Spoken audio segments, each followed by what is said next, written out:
हरे कृष्णा।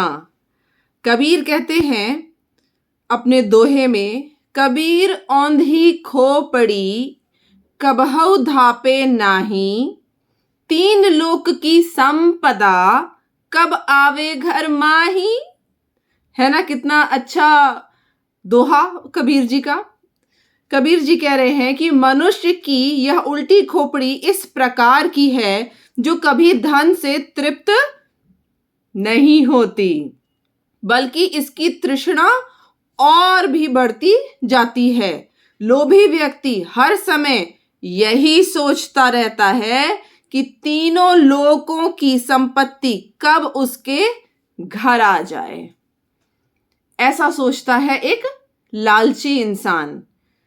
उसकी खोपड़ी जो है उसका एग्जाम्पल देकर के कबीर जी एक्सप्लेन कर रहे हैं कि वो इतनी बड़ी है कि वो कभी भरेगी ही नहीं, भले ही तीनों लोग की संपत्ति उसे क्यों ना मिल जाए। अच्छा, ये दोहा मैं इसलिए कोट कर रही हूं क्योंकि कहीं ना कहीं ये दोहा बिल्कुल फिट होता है धृतराष्ट्र महाराज के ऊपर, क्योंकि भगवत गीता का पहला श्लोक जो है वो धृतराष्ट्र द्वारा बोला गया है। अब देखिए, इसमें एक चीज साफ साफ दिखाई देती है कि जब भी कोई हम अच्छा काम शुरू करते हैं तो हो सकता है किसी अच्छे इंसान का नाम लें, भगवान का नाम लें, अच्छे स्थान का नाम लें, कोई भी चीज हो उसका कोई अच्छी चीज का ही नाम लेते हैं। पर भगवत गीता की देखिए शुरुआत का पहला श्लोक जो है, जो शुरुआत हुई है वो धृतराष्ट्र के कही बातों से हुई है। तो ये चीज शो करता है कि जो आगे विवरण आएगा वो युद्ध के बारे में है। तो युद्ध या वॉर, कोई भी चीज खराब शुरू कब होती है? उसकी शुरुआत होती है क्रोध से, लोभ से, लालच से, सेल्फिशनेस से। जितनी भी नेगेटिव चीजें होती हैं उनसे शुरुआत होती है एक महाभारत की। ये तो शुभ चरण इसमें भगवान श्री कृष्ण के पड़े हैं, जिसकी वजह से हमको भगवत गीता प्राप्त हुई। नहीं तो धृतराष्ट्र जैसे लोगों द्वारा की गई शुरुआत लालच से होती है, क्रोध से होती है, तो उसका क्या परिणाम होता है ये हम सब जानते हैं। कितने लोग जो है वो द्रौपदी को रीजन मानते हैं महाभारत होने का, बट ऐसा नहीं है। महाभारत रिजल्ट था धृतराष्ट्र जैसे लोगों के लालच का, सेल्फ सेंटर्डनेस का, जो सिर्फ मैं में विश्वास करते हैं। मैं, मेरा, मुझको, बस तेरा, तुझको, हमारा, हम नहीं एग्जिस्ट करता उनके लिए। चलिए पहले श्लोक पे चलते हैं। बड़ा इंपॉर्टेंट श्लोक है और बड़ी इंपॉर्टेंट और थोड़ी डेप्थ में ये इंफॉर्मेशन भी देता है। ऐसा सरल श्लोक नहीं है ये।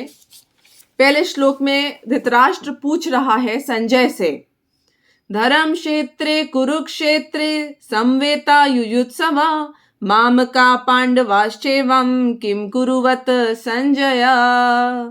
धृतराष्ट्र पूछ रहा है कि जो धर्म क्षेत्र है, जो कि कुरुक्षेत्र कहलाया है, उसमें मेरे पुत्र और पांडु के पुत्र क्या कर रहे हैं।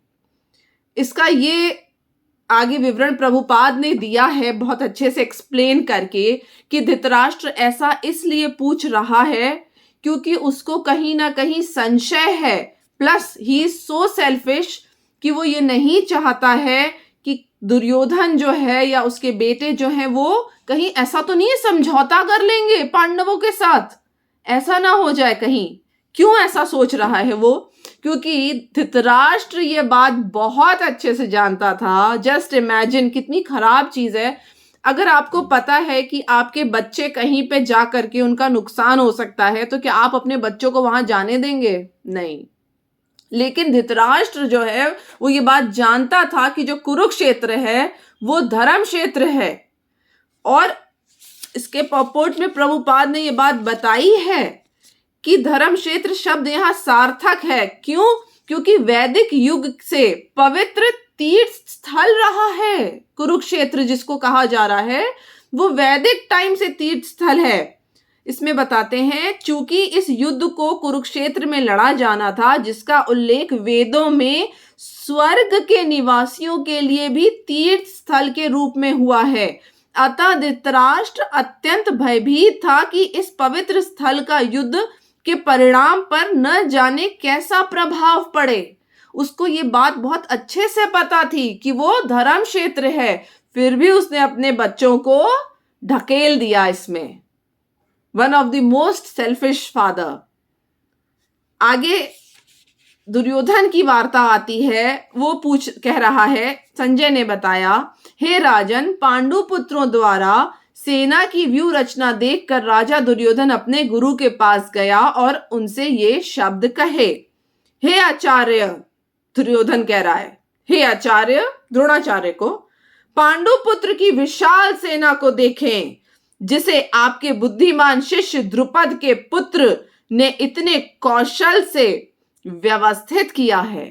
सोचिए, तारीफ कर रहा है दुर्योधन। वहां पे धृतराष्ट्र परेशान है कि कहीं समझौता ना हो जाए, क्योंकि ये तो धर्म क्षेत्र है, कुरुक्षेत्र। और उधर जो है दुर्योधन देख रहा है कि व्यू रचना इतनी बढ़िया करी गई है, तो वो जाकर के द्रोणाचार्य से बता रहा है उनको। वो एक्चुअली में ताना मार रहा है कि उन्होंने जो है द्रुपद के पुत्र की शिक्षा जो है द्रोणाचार्य ने स्वयं करी थी, और आज वही द्रुपद का बेटा जो है पांडवों के लिए युद्ध में व्यू रचना उसने डिजाइन करी, व्यू रचना करी।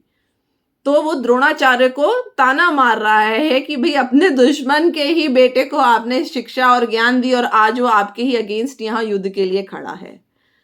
तो आई होप आप लोगों को पहला श्लोक भगवत गीता जान करके काफी हैरानी भी हुई होगी कि इससे हमें लेसन लेना चाहिए कि कोई भी खराब चीज की शुरुआत, देखिए, लालच, क्रोध, ऐसी ही चीजों से होती है।